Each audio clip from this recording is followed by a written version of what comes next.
Good morning. I am back. It's- come on, come on. There we go. Hello. Music's a little bit distracting here. Yes, I am back after a couple days of break. A couple days break? How would you say that? I don't know. I don't know. It's well, I thought I'd call it a morning stream, but it's not really morning. It's 2 p.m., but it is morning for me. uh, I'm working night shifts this week, so the stream should be up and running around this time this week. Hopefully. Right before I started streaming, some shit happened with XSplit. They told me, "Hey, your license, you have no license anymore." But well, it's expired on the 17th.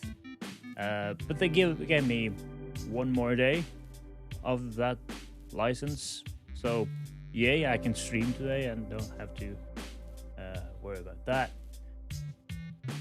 This, of course, has well, earlier I've been keeping with XSplit not only because I've used it for a number of years now, but also because I've had a license. But now that that's expired,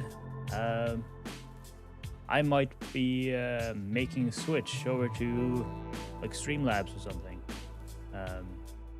It does look good.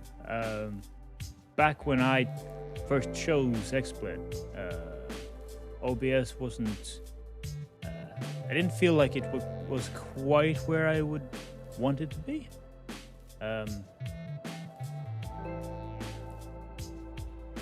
You didn't have the preview window that you have on XSplit, but right now it does seem like Streamlabs is doing great. They've got some good shit, and I might be looking into that.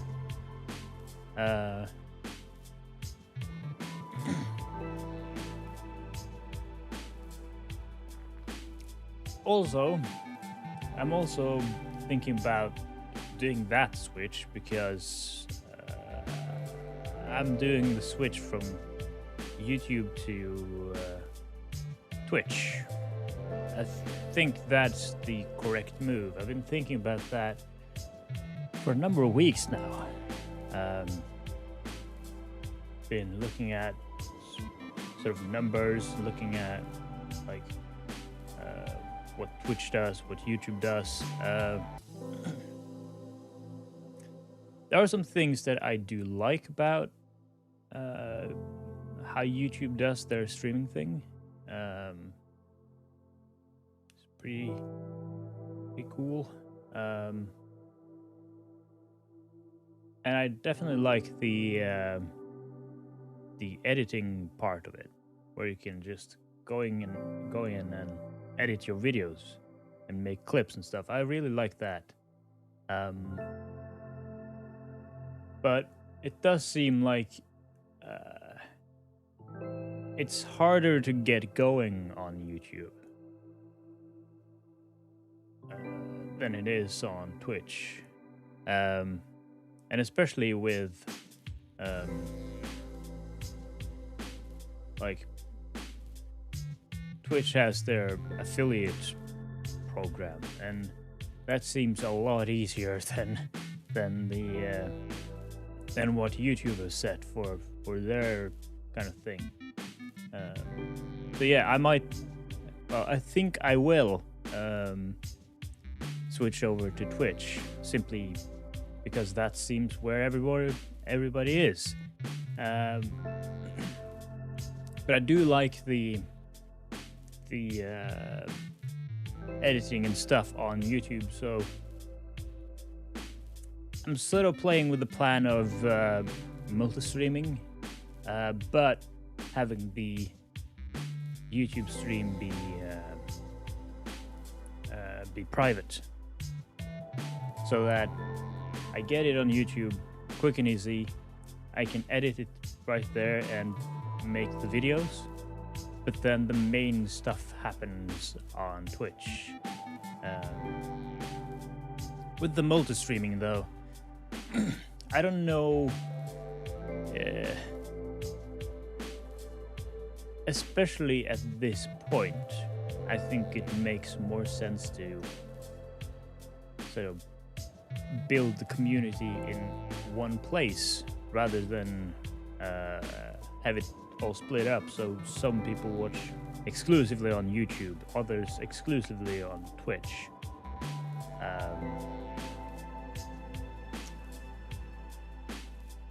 So yeah, I think that's what I'm going to do.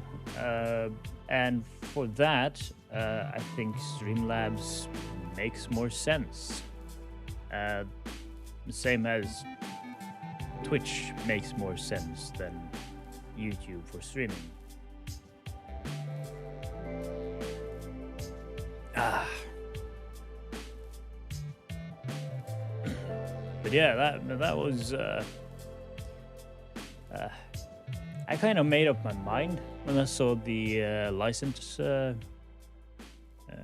got expired.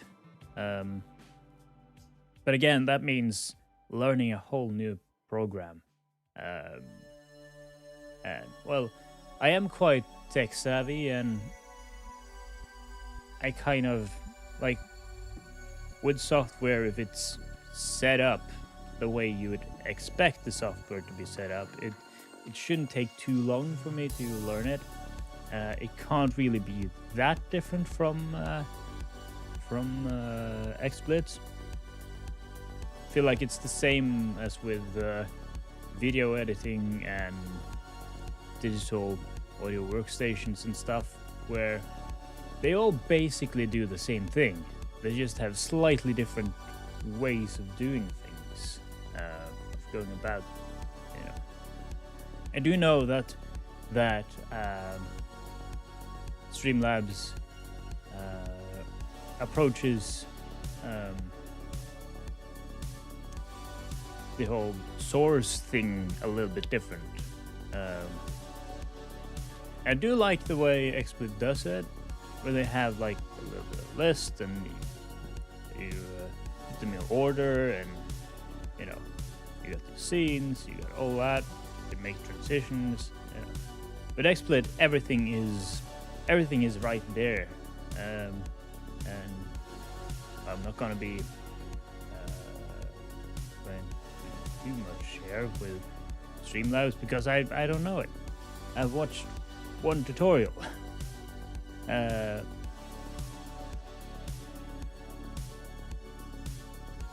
I do think that's kind of the way forwards. It kind of looks like Streamlabs is the place to be for streamers right now.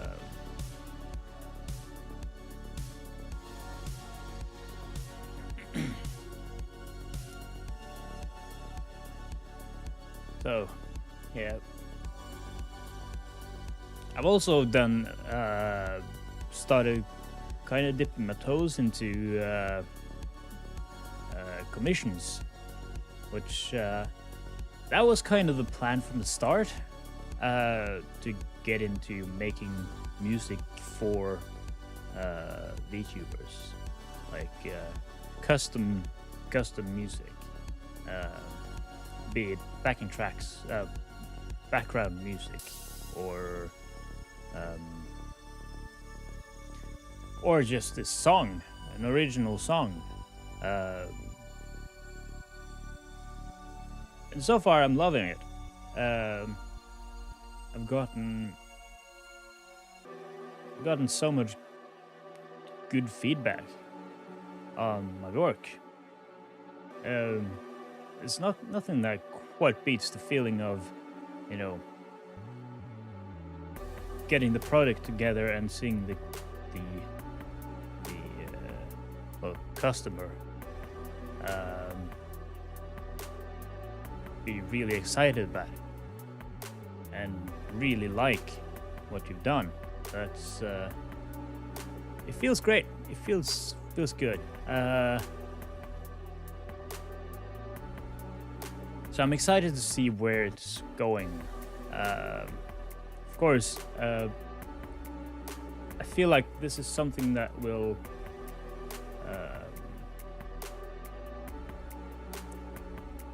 grow as I get more commissions. Simply because of how tight knit the Vtuber community is, where it kind of oh my god, holy shit, Jesus Christ, oh my god, 44 new messages. Oh my god. My vacation is over and I have to go back to work. Damn it. So this is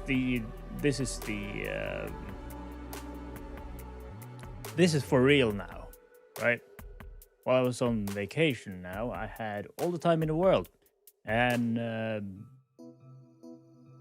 you know, when you have the whole days off, it's not, you know, finding an hour to stream.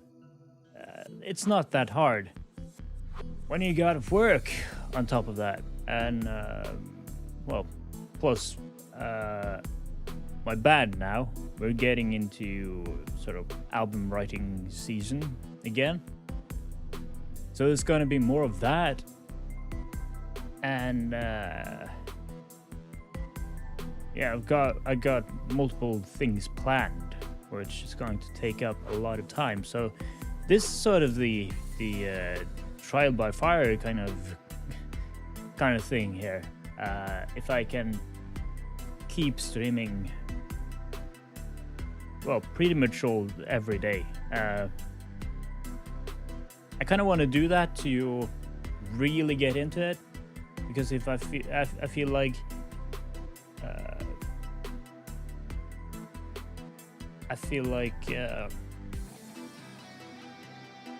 you kind of need to get into that habit, whether it is, you know,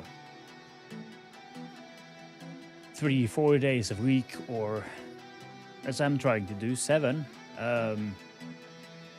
I think the way to sort of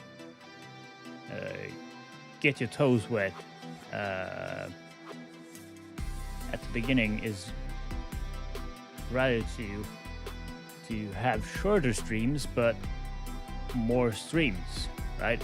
You have the streams more often. I feel like that's the right move. I really do. Because if it's well, if you're starting really low, like once a week, you're not gonna get much practice.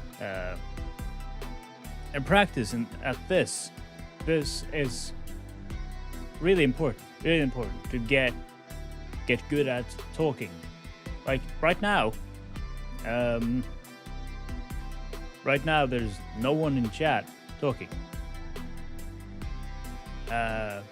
But I'm just monologuing here, just talking. That's something I've learned from about a decade on YouTube doing gameplays and stuff, and I've done streaming in the past too. And you really do learn the importance of just keep talking. With the gameplay videos, I'm used to there not being any response. I think a lot of the newer streamers, they rely a bit too heavily on the response from chat. but there's not always going to be a response, and you're left with sort of several minutes of silence, which is death. You know, the people that come to watch the stream, they're not there for like the gameplay or the, you know, they're there for the personality, unless you're doing some esports thing or some speedrunning or something like that, then maybe they're there for that. But the whole VTuber thing, it's more about the personality. And if you're not talking, then how are you going to show them what you like? It's also the entertainment kind of thing. If you're a streamer where the chat needs to be active for you to do your job, you're kind of living in the danger zone. I've seen plenty of VTubers now that are, well, at least they seem sort of new to streaming, and they are completely reliant on chat for, you know, the conversation to keep going. Of course, it is. Of course, if it's a quiet day in chat, you know, you got 5 to 10 people watching, no one's writing in chat. You know, it's gonna be a shit stream. Especially if it's a talking stream like this. Right? Imagine if I wasn't talking here. If I was just sitting here, just staring at the wall.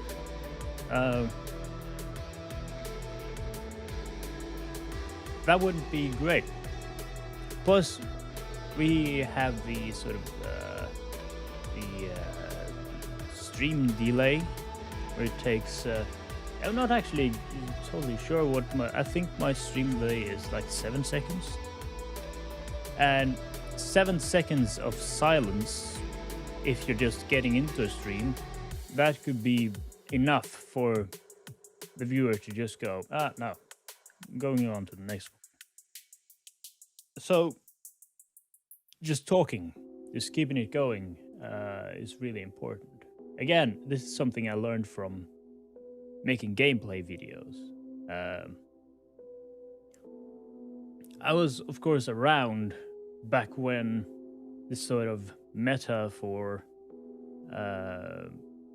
gameplay videos was you'd record a 1 to 2 hour session and you'd split it up into like 10 or 20 minute chunks and just put the intro and outro and upload.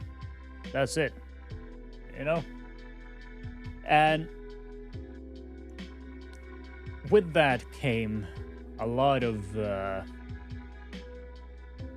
you know, in the back end, that was really simple. Hardly any editing.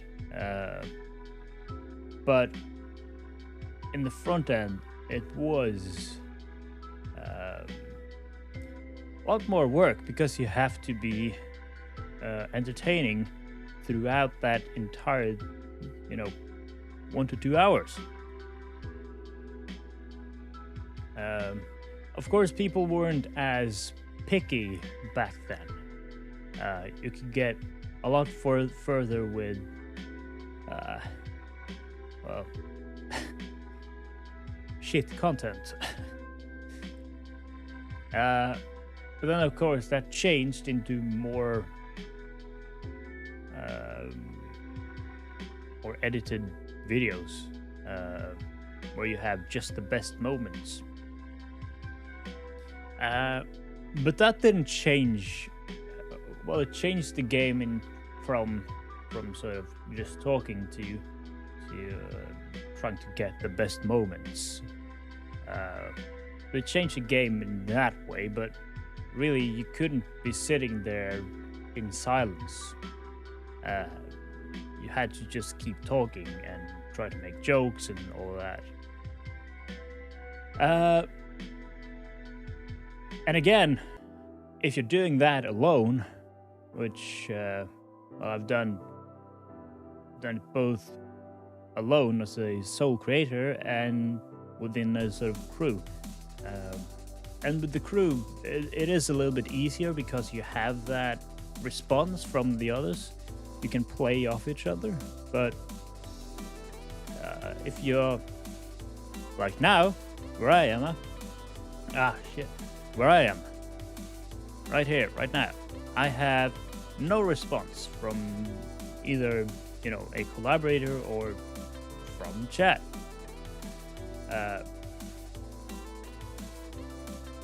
Again, that doesn't really bother me that much because I'm used to just talking to my screen and not getting any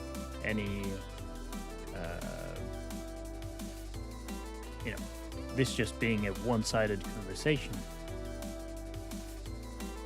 But I think a lot of sort of streamers, new streamers, they're not used to that, and they've maybe gotten used to talking with chat and relying on chat. But I also see, like, if you're gonna rely on chat, you sort of gotta realize it has to be like a two-way street. It's not just you replying to chat. You've got to engage with chat, with the viewer, and get them to be active in chat. Because if you're just answering questions, well, sooner or later those questions are going to stop, and they're just going to react to you.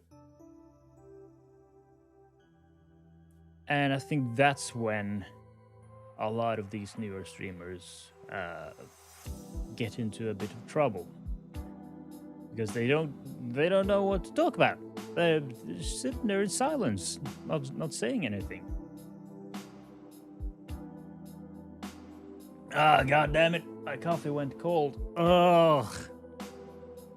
Worst thing in the world. Yes. So yeah,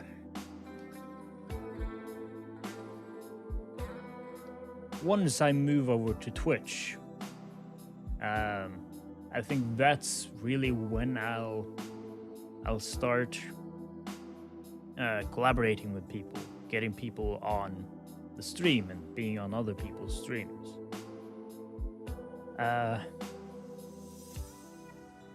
Because that's the way forwards, right? That's kind of what you have to do.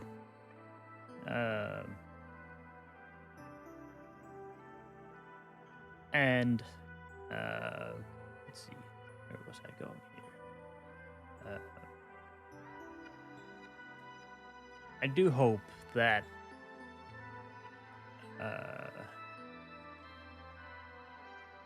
that I can find some good, like, VTubers who not only would be willing to teach me some stuff, because I'm no expert. I have my fields where I know a lot and where I'm efficient, but there are also things where I don't really know. So I hope they'd be willing to teach me that stuff, but I also hope that they'd be willing to learn and grow with me. That's kind of the hope here. Oh my god, fuck yeah. Ugh.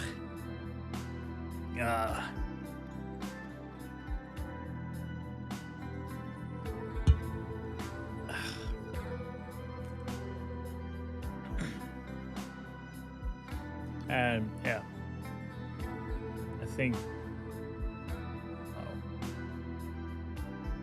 I think a lot of work has to be done in the VTuber community.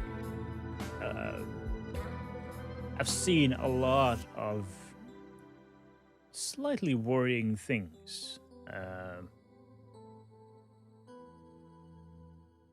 And not just like the drama stuff where, you know, if you got someone who does something shitty and someone doesn't know that, and people start going after them. Uh, not just that, uh, but more on a sort of individual kind of streamer thing. I've seen a lot of posts lately about. A lot of them are depressed. And they're not having a good time. It's a lot of sort of self-hatred and all that. It's not good. It's not good at all. A lot of people also hate what they make, which is like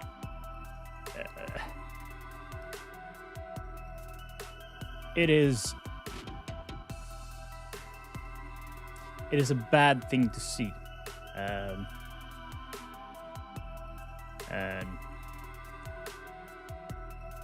things needs to something needs to be done within the community. No, a lot of the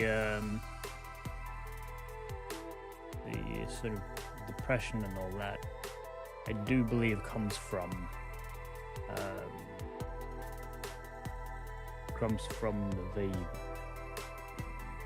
the virus and from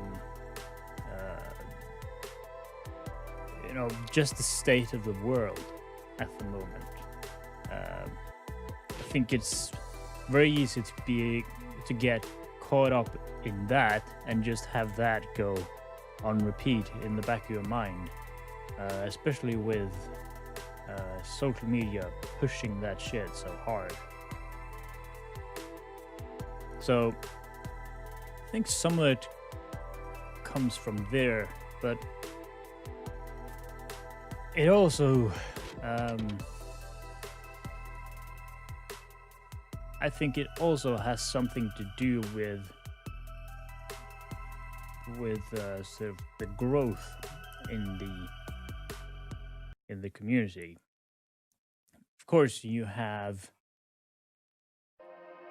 some VTubers that have had enormous growth, but there's also like the vast majority of us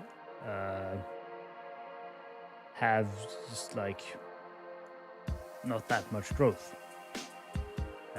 Some even being stagnant.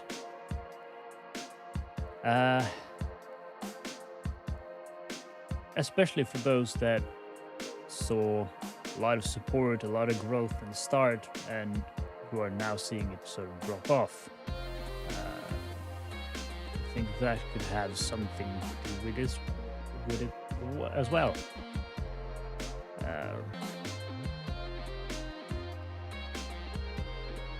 And just the state of the community. It is a rapidly expanding community at this point. I do feel like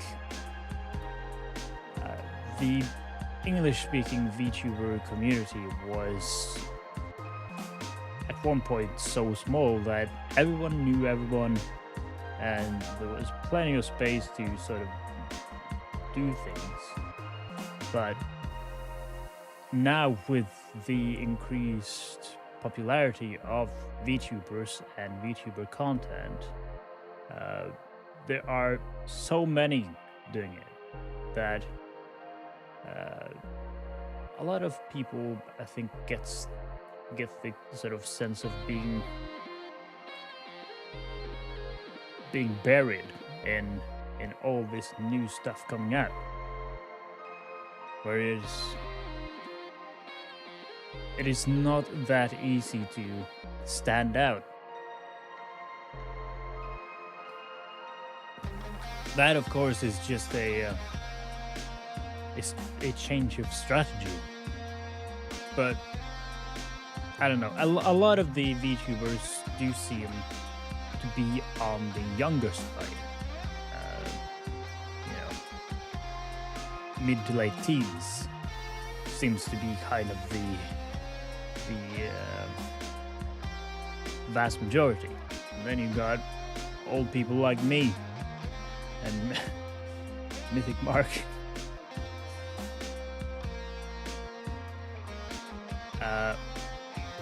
But yeah, with the younger crowd,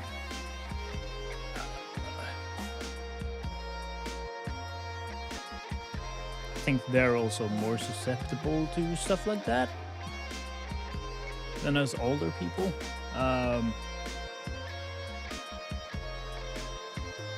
So I don't know.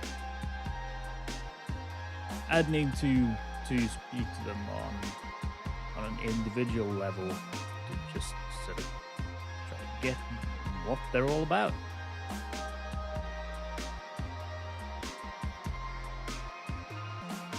But yeah.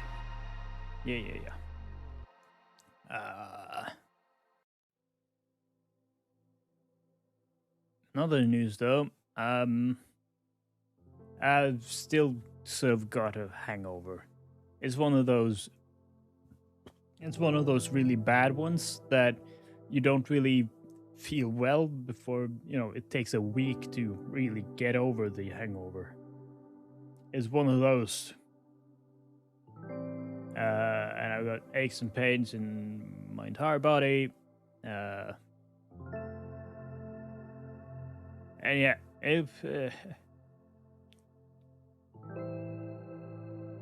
I made a massive mistake on Saturday. So I guess I could start sort of from the beginning. So on Thursday, I had originally planned to try to stream, but the rest of the band came over like at 8 p.m. and they of course brought the van to have all the equipment in, and we didn't really finish up packing until like 11 p.m.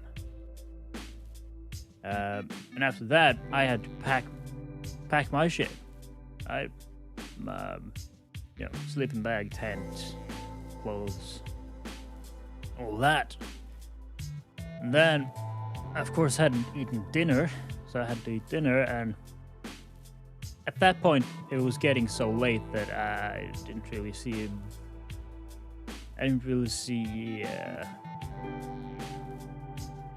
I didn't really have time to start the stream and stuff, because we were also going to start driving over to the festival like pretty early on Friday. So no stream then. Oh yeah. It was quite a long drive. It really was. A lot longer than I anticipated. But it got to the festival. Got our tents set up. And started just like putting the equipment backstage. And signed in with the festival people, so we got our artist badges and stuff. Then it was soundcheck, and soundcheck is really when you know whether you should be nervous or not. I actually had a discussion about this with a sound guy. Now,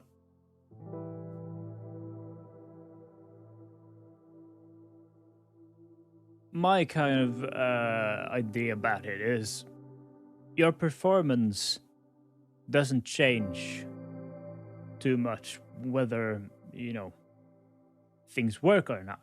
It's like the stream here, right?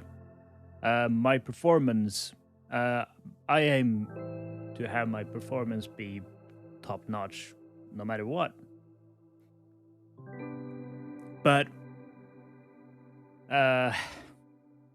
well, in the streaming world here, I have control over things. I have the tracker, I've got XSplit, I've got the audio side, you know, and I've got fail safes if shit doesn't work, so I can improvise there. Live, you have a sound guy, and if the sound guy doesn't know his job, if it's an inexperienced sound guy, that's a big problem. That's such a big problem, especially with how much stuff we've got on stage. It's a huge problem, because if and when something goes to shit, I need to know that the sound guy can handle things on his end, his or her end. And I know that I can handle things on my end. Anyways, we get to the stage, and a pleasant surprise, they had sort of stage hands there, which are people who help you set up your gear and stuff. So that was a new experience that I could get very used to, because they just went, oh yeah, we'll take this gear, put it up, and I barely had to carry anything. I didn't even have to set up my own drums, so I could just sort of focus on the technical stuff with the backing tracks, the click tracks, and all that stuff with the monitoring and things. And I set it up. I get it to, you know, so that all the different pieces are on, and most of them are receiving audio. It's a feeling like, why the fuck isn't, like, there were some of the transmitters that weren't receiving audio for some reason. And like, there shouldn't be too much in the way of that. Like, we run stereo, a stereo signal, and the odds of both lines, both the left and right channel, being broken, that's very low. It's more likely that, you know, if someone's been a little bit rough with the system, that one of the cables might have, you know, a little bit of a connection error. No, nothing. So it took us 45 minutes to even get audio into our ears. It was crazy. But we managed to get through it.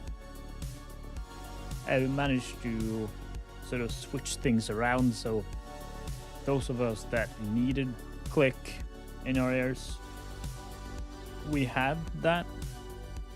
So yeah, after that, we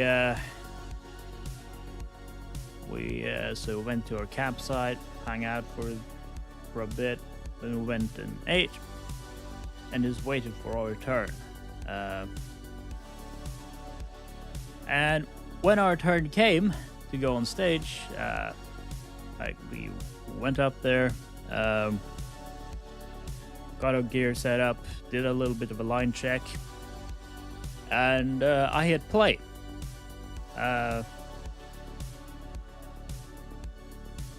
So we started playing, and immediately something went wrong.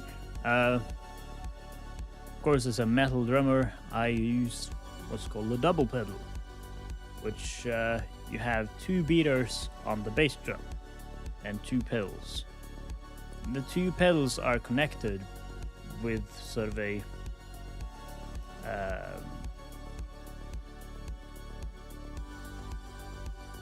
pipe of sorts. Now, the stagehands, they hadn't screwed that properly on, so it was loose. So the second I started going, the left pedal just fell apart. So I had to play the first song with just a single pedal, which I managed to do, but you know, it was quite scary. Luckily, though, the stagehands they saw the problem, so the second the song was over, they came running over and helped me fix it.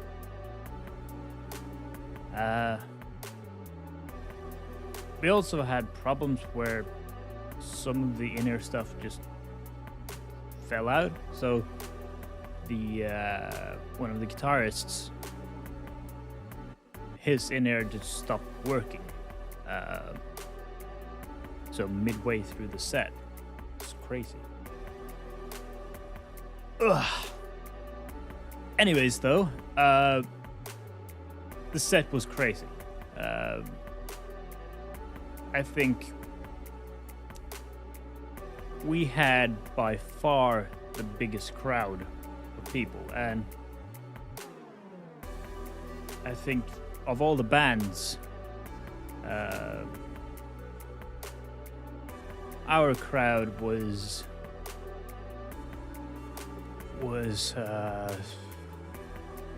more hyped up than, well, pretty much anyone else's. They were totally into it.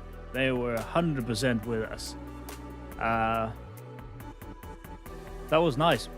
We got a lot of compliments after we were done, which is, always fun. Of course, we also got the good old play another song. But we had played all of our songs, so, well, we had no other songs. But yeah, we got through it. Was our manager? He's very, very honest with us. Like, he'll tell us, like, I remember one time, he told us straight to our face, like, this is the worst show you've ever done. But this time he told us the exact opposite. Like, this is the best you've ever done. Good job. You did great.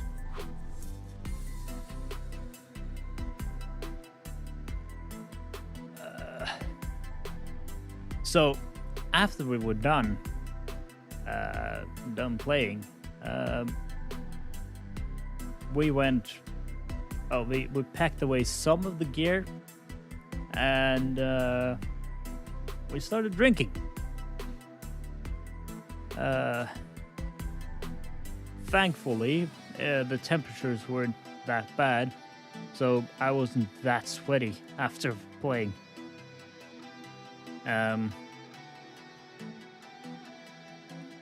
Yeah, I got to drinking, went to get some food, and yeah, throughout the night, we sat around some of the other artists and some pretty important people in the scene, and just chatted, had fun, and we went to bed pretty early.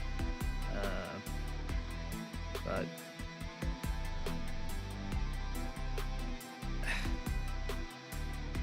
I hate sleeping in tents. Tents are the worst thing ever, and sleeping bags are worse. I got back to my tent, we all did, and on the whole, it was wet in every tent. Some water had gotten into the tent and into my sleeping bag, so when I went to bed, it was like a big old wet patch on my sleeping bag, right where my back was gonna go, so it was very uncomfortable.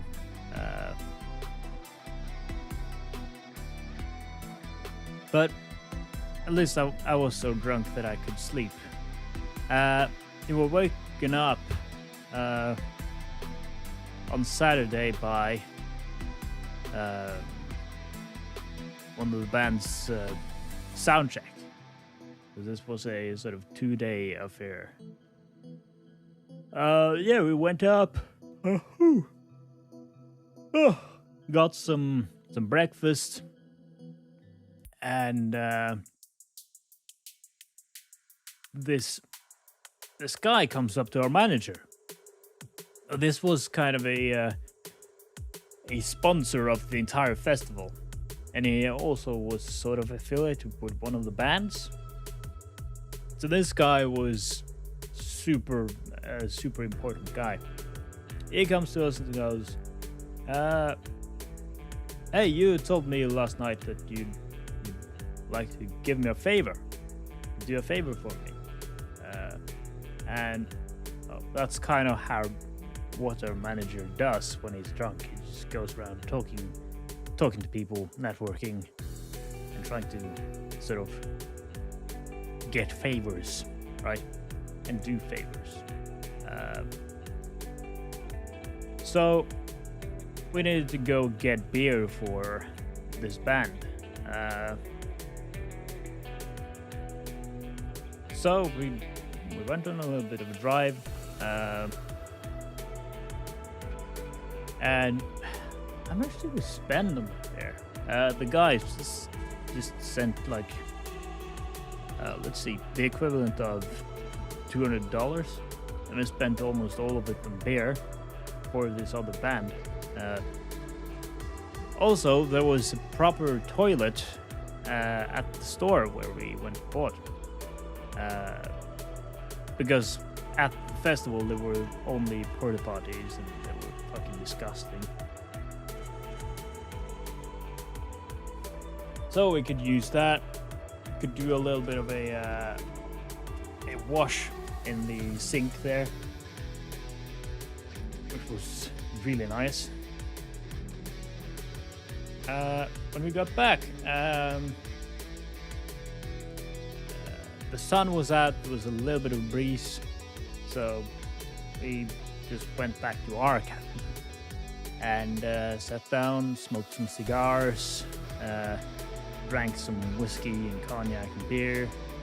Just had a good time. Just sort of joked around, had a fun time.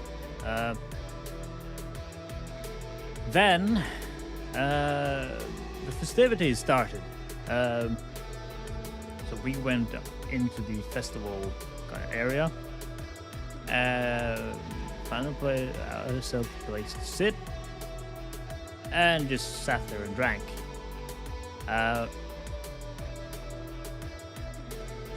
And we were watching the bands,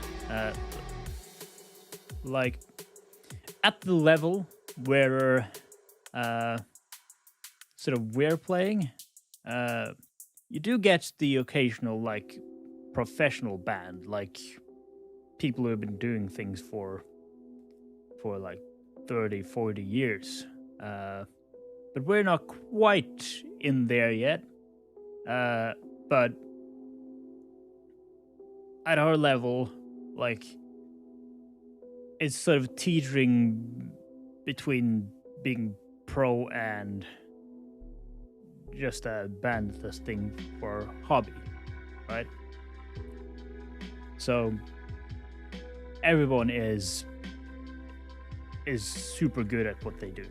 Everyone is, you know, delivering the goods. Yeah,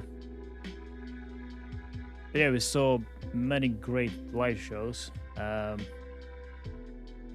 little bit curious about like some of their songwriting, but well, one of the bands, their songwriting wasn't it wasn't quite top notch, but at that level, those things start to really be noticeable, because that's not, you know, that's not the norm at that level. At the level we're at, you've been doing things for so long that you can write a good song, you can do a good show, you don't really make many mistakes, and you're really good at your instrument because you kind of have to be.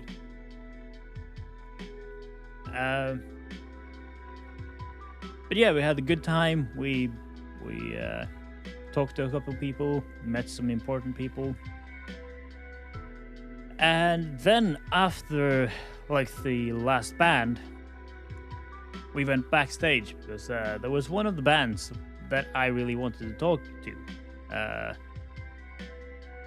I think in the entire festival, in the entire lineup, they were kind of the band that was closest to us in, not in genre, but in sort of the place we're at. So I really wanted to talk to them, get to know them, and I got to talk to them. Really nice bunch. We were drinking, we were having a good time.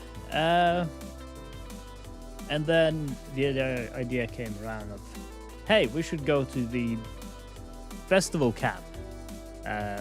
Because the way that the festival's set up, you had the festival camp, which were for the festival goers. You had the band camp, which were for the bands, and then you had the festival area. So we went, I went and got another 6-pack of beer, which, again, huge mistake. And we started walking. I started talking to one of the guitarists in that band. He was sort of a guitarist for hire. He was doing like freelance stuff, and a sound guy. But he had been hired by this band because they were one guitarist short. So yeah, I talked to this guy. This guy was sort of an elitist kind of guy, where like you're not supposed to use click track live, you're not supposed to use triggers live, you're not supposed to use autotune, electronic elements, no, don't use that. Any amplifier that isn't called Marshall is garbage. Microphones, like, it's like this very old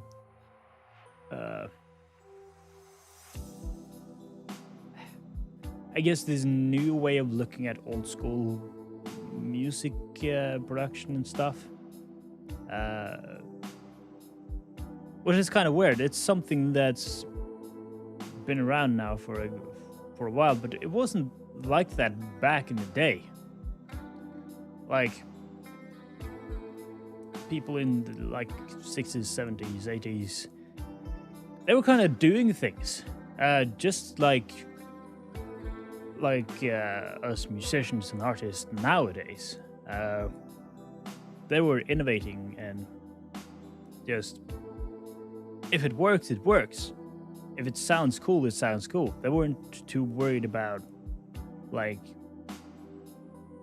what brand name is on the gear.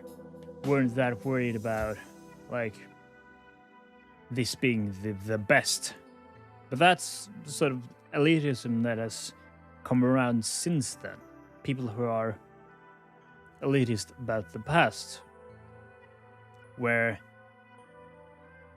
it's supposed to be only like a Gibson Les Paul into a Marshall Plexi, you know, with an SM57 on the cab, right? It's supposed to be that. That's all there's supposed to be. And any technology you bring on stage, no. Any, like, if you're using digital sort of things on stage, like digital amplifiers, that's not allowed. Which is fucking stupid. Like, in the studio, you have this sort of space for all that. You can get the proper drum recording. You can bring in like an organ or a full-on grand piano, you know, and have a billion different amplifiers to choose from. When you're going live, you have to carry all that shit, and you have to deal with varying quality of sound guy. So instead of bringing the massive grand piano, you can just bring a MIDI controller and the computer, and you're set. You've got a good enough sound, and people aren't going to notice. And same with the digital amplifiers. You got just a small little box. Plug your guitar in there and plug it out to the sound guy's mixer, and you're set. Instead of having to carry, you know, a 20 kilogram amplifier and, you know, a really heavy cabinet. Same with the drums, really, with triggers and like the sort of proper, like, people who don't know, a trigger is not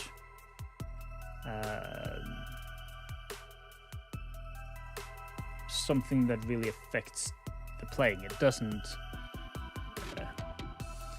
It isn't necessarily cheating. It just makes a lot of sense live. Like with the trigger, that's just a sensor you put on the drum, and when you hit the drum, the sensor is triggered. It then sends a signal to either a computer or a module of some kind, which plays a sample. And in our case, for the kick drum, that would be just like a sound. Just a click to give some extra definition to the kick drum. A live, like, sound gets so much more washed out live because you've got more reverberation. You've got, you know, when you have quick double bass and very intricate parts, if you don't have a good sound guy, that's just gonna turn into mush. So, Jesus Christ.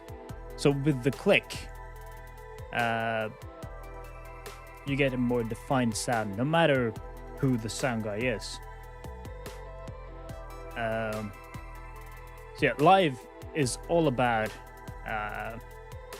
it's not so much about the sound itself. As long as it's good enough, it is good enough. It's more the performance that matters. And of course, if you have an amazing sound guy, it's going to sound amazing. And they can get the very defined kick drum, very big and nice snare drum. they can get the guitars to sound amazing. But again, we're dealing with varying qualities of sound guy. It is frustrating, but it's kind of what it is. At our level, that's kind of what you're dealing with. And that's the way you kind of have to go about it. Again, we're carrying a lot of our own gear and have to transport it. And transporting crazy amounts of gear is just not worth it. The sound guy I talked to also gave me a little bit of shit for using backing tracks.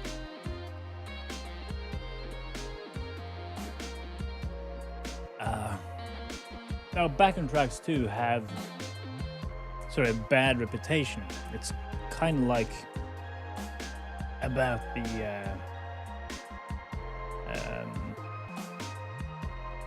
let's see, you got the message here.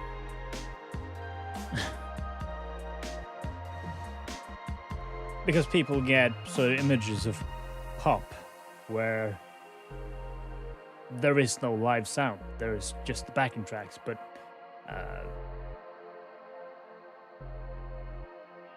and we've seen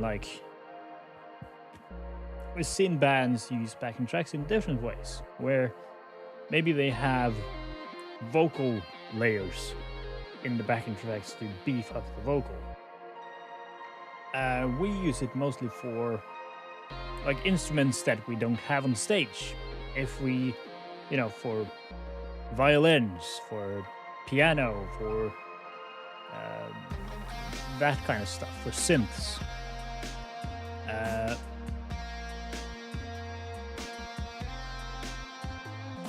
And not for the vocals and stuff. We also use it for like effects, like bass drops and sweeps and all that stuff.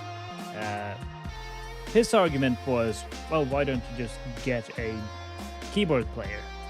But again, that's more gear. That's one more person to deal with.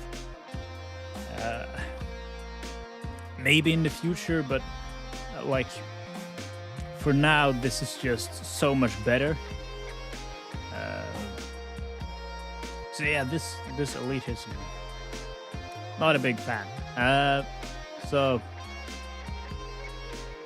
when we got to the festival camp, though, I started talking to the vocalist of the band that hired this sound guy, guitarist kind of guy. And as we were talking, the vocalist in my band was suddenly on the floor, getting choked out by a guy. As it turns out, it was just like play fighting. They were just kind of like, it wasn't like a fight. It was more like a sparring kind of thing. But we managed to, luckily he tapped out. Yeah, that was fucking crazy. Now, we quickly realized that there weren't that many people there, and it wasn't a good party. So we went back to the band camp and continued drinking there, and we chatted to the bands. And I don't remember when I went to bed, but I would guess like 5, maybe 5:30 a.m. So I went to bed. The instant I lay back to go to bed, my stomach goes brrr. I can feel, all right, I gotta go get some shit out of here. So I go to the porta potty and I vomit like crazy. When I'm done vomiting, I go back to the tent and I fall asleep like instantly. I am woken up like 4 hours later by the others packing their tents.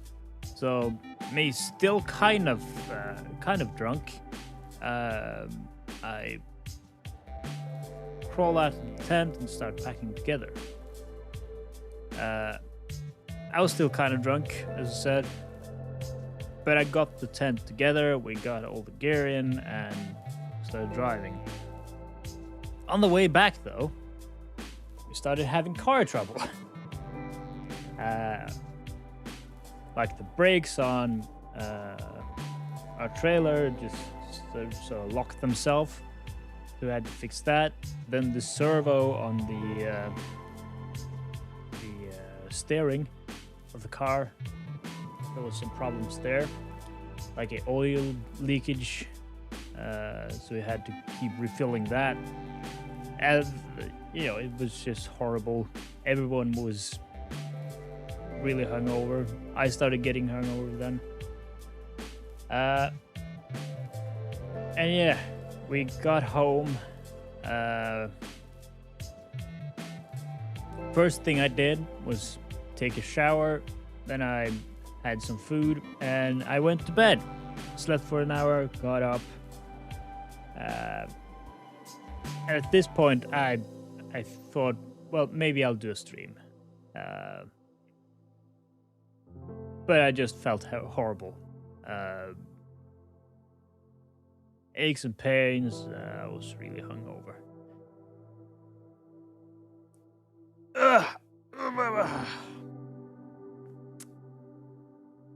Yeah, overall, it was fun, but I think next time I wouldn't want to sleep in a tent. It was also like there was so many mosquitoes. It was crazy. I've never seen that many mosquitoes.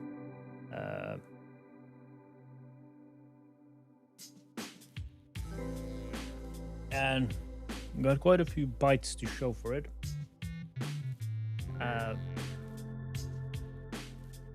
So yeah, I hate mosquitoes. I mean, who doesn't? They suck.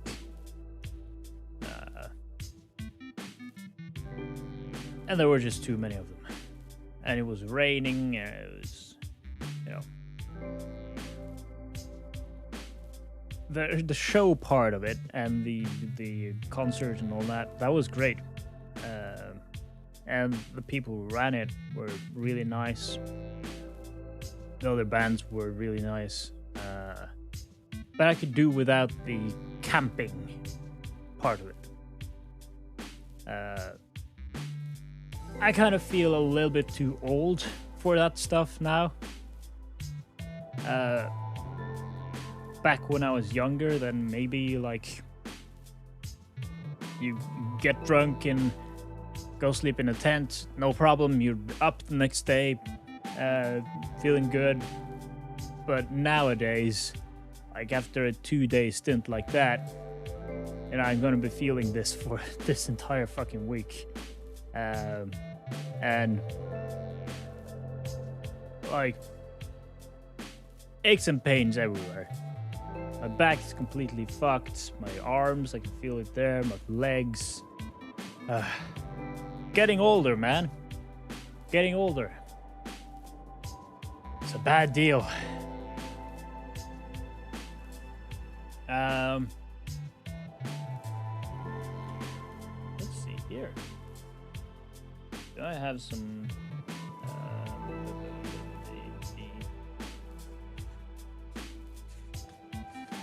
Let's check my notes here.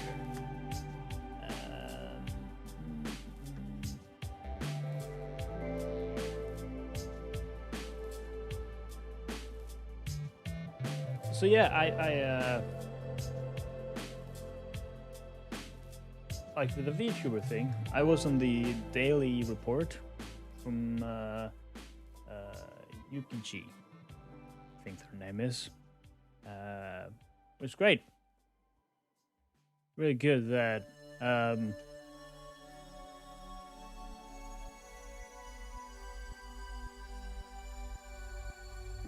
like there are so many opportunities for like interviews and stuff, and that they contacted me. I don't really have much of a following, but they contacted me. They interviewed me. It was great. It was great. And I think I've got like some followers out of it.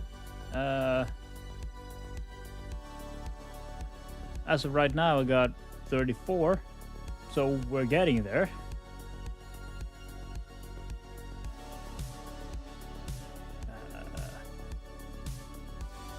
What the fuck is this? Vtuber Fight Club. The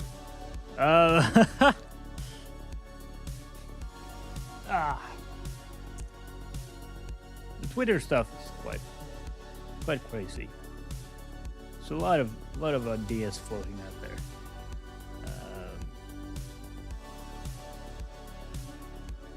Let's see, I kind of have to look at this. What the fuck is this?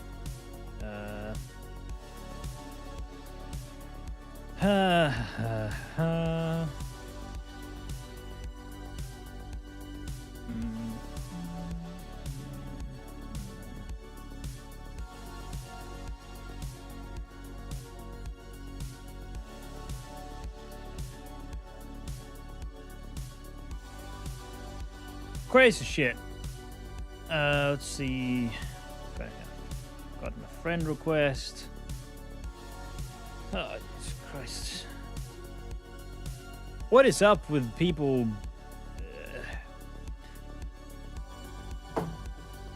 Why can't people leave me alone? Like, it's crazy. Like, you're getting messages. Like, at one time, I would get like 5 emails from my boss every fucking day. And now I'm getting messages. Like, I finished up my vacation yesterday. Why are you sending me shit right now? I don't like it. It makes me feel like I have more responsibility than I actually do have. And I don't want that.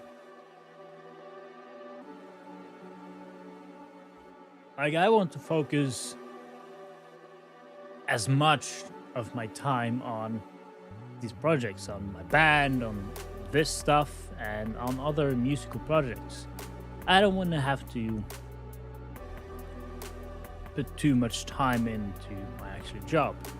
You know, when I'm on the job, okay.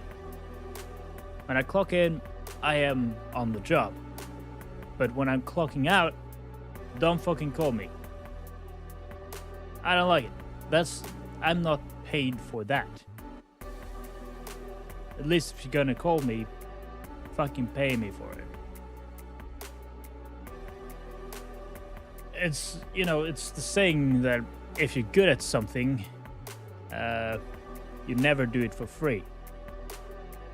I'm good at my job. Fucking pay me.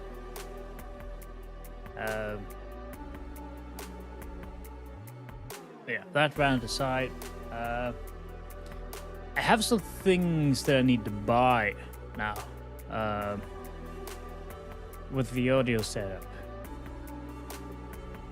I'll have to see what though. I definitely need an extra audio interface, and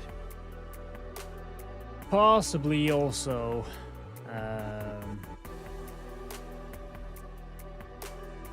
a vocal processor. I don't know. This setup is definitely working, and it's working great. But we'll see. We'll see where this leads. Again, I'm not comfortable with like spending thousands of dollars on this this hobby right now. Like, I've been streaming well,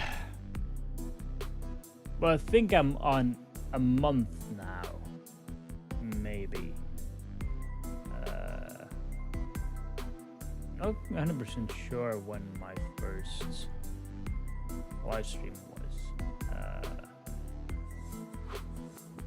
Let's see about this.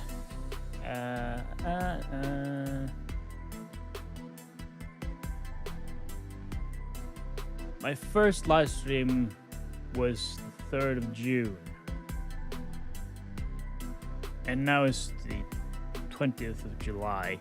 So I've been going at it for... so I'm on my 7th week. Almost in on 2 months.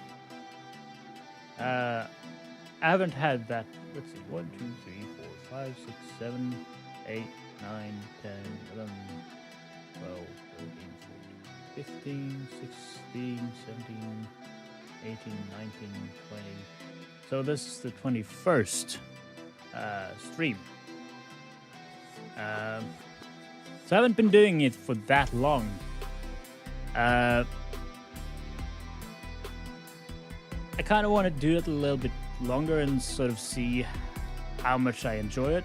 So far, I've been having a blast. But we'll see. We'll see if that stops being the case.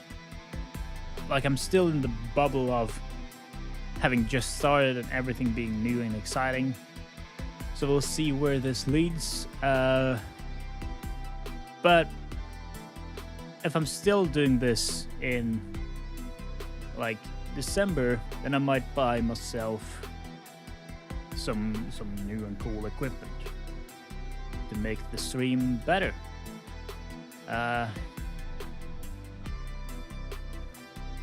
Because there are some things that I see that I could invest into to at least make the experience a little bit more pleasant for me. Like a stream deck would be nice, and a little bit more light for the camera. On the camera, maybe even a new camera.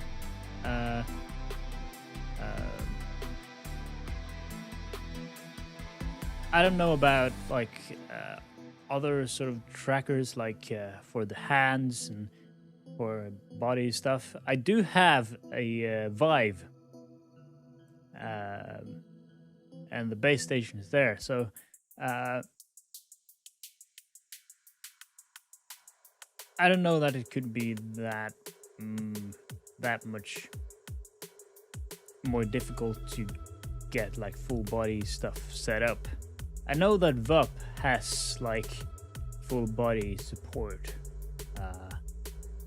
but we'll see about that. We'll cross that bridge when we get there.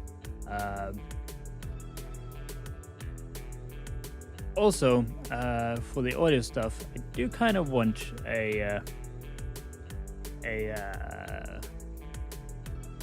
well, actually, I don't know. I don't know. Of course, do want a higher end microphone. Not that there's anything wrong with the one I have now. This is of course a SM7B, and it's the microphone for what I'm doing here. Plus, since it's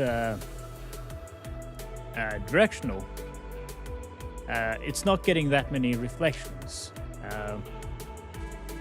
So it sounds very clean and very nice.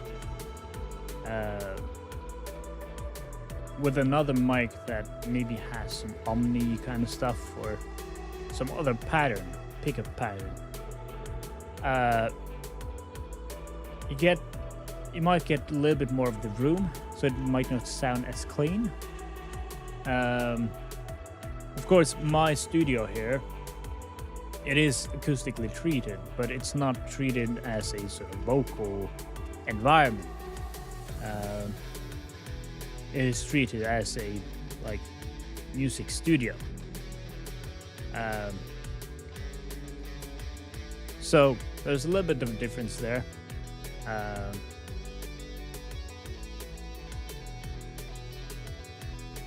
So I don't know. We'll have to see about that. It's still a little bit early to be thinking about those things, but an audio interface, that's something I kind of need. Like the one I'm using now is the one I'm using from the band. So that's its place is in the live room where we've got the drums and all that. And it's connected to a computer there. So I could keep using it, but then I would have to move it around constantly, which is a pain in the ass. And I'd rather, pay a little bit and don't have to do that.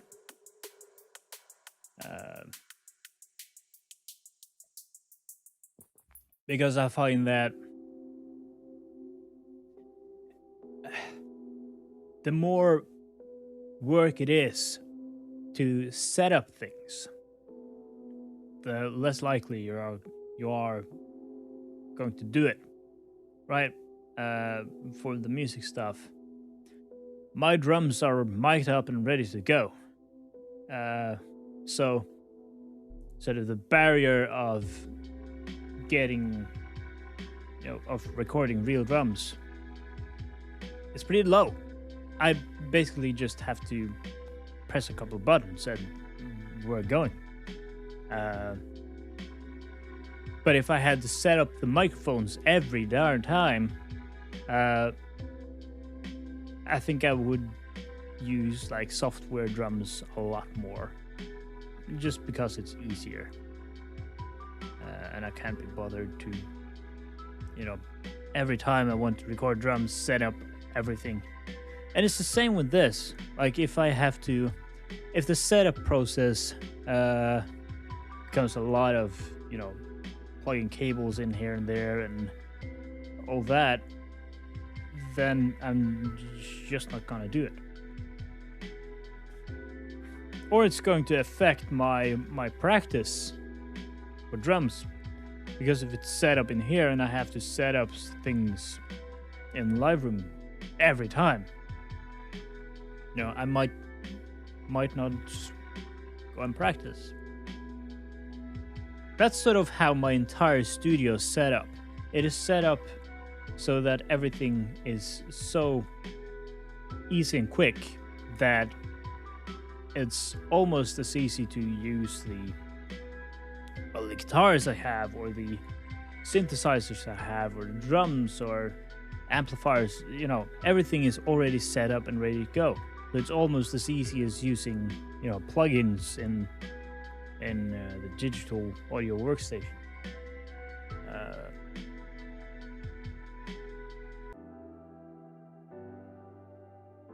And so far that has worked very well for me.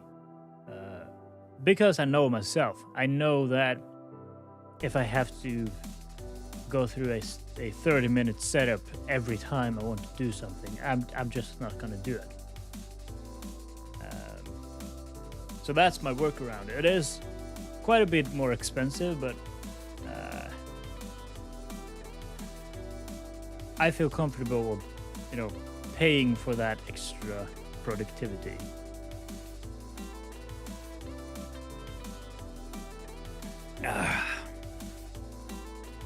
Also, I've been talking a lot about that fucking Minecraft server.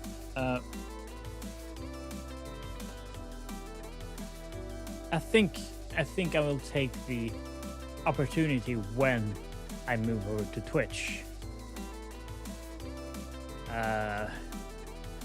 That's also kind of why I've been procrastinating it. Because I don't want, me starting something here on YouTube and then moving over to Twitch and we're suddenly in the middle of the game. In Minecraft, of course, that doesn't quite work like that, but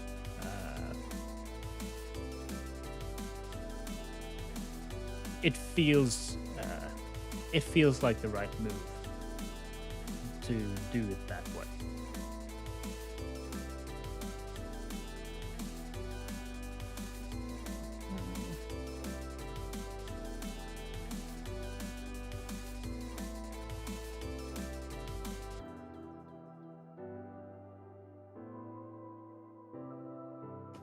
So yes, I think I'm going to end it there. I'm kind of running out of topics. And I think it's better to end it than to sit here in silence. As we talked about earlier in the stream, silence is bad. And I got some stuff to do. I need to set up like a business PayPal. And maybe get working on some commissions. Who knows? Who knows? Plus, I've got a couple, I've been slacking a little bit on the editing on the clips from the streams. Mostly because of like the band stuff. I've been more focused on that. Like the entirety of last week was me very much focusing on the band stuff. But this week, I think there's gonna be more focus on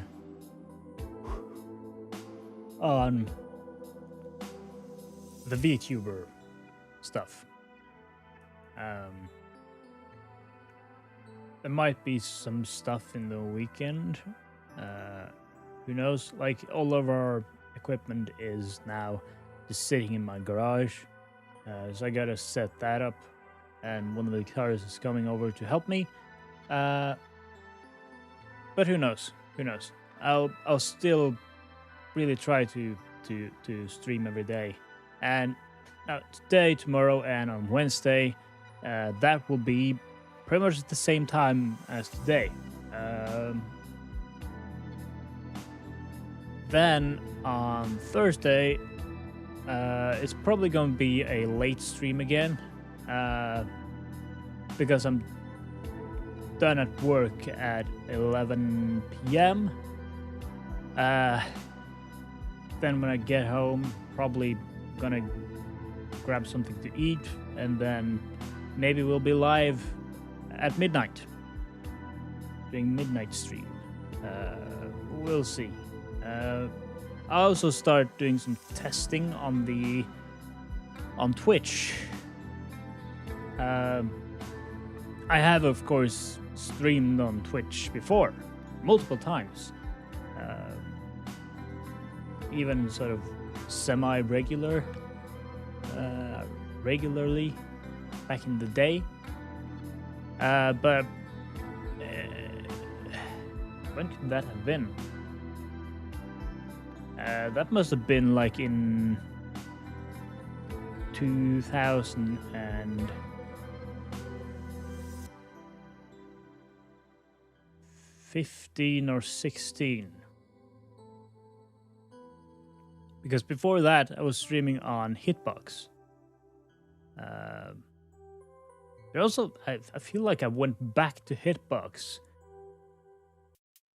I can't remember. It's so long ago. But yeah, I need to get back into that. I also, as I said, Streamlabs kind of makes a little bit more sense than XSplit going forwards. Now that I don't have the license and all that to think about, and I think maybe the integration, like OBS, Streamlabs has better integration with Twitch than XSplit has. So I'll try it out. I'll see where it leads, and we'll see. But that is it. That is it. I'll see you again tomorrow at roughly the same time. With that, goodbye.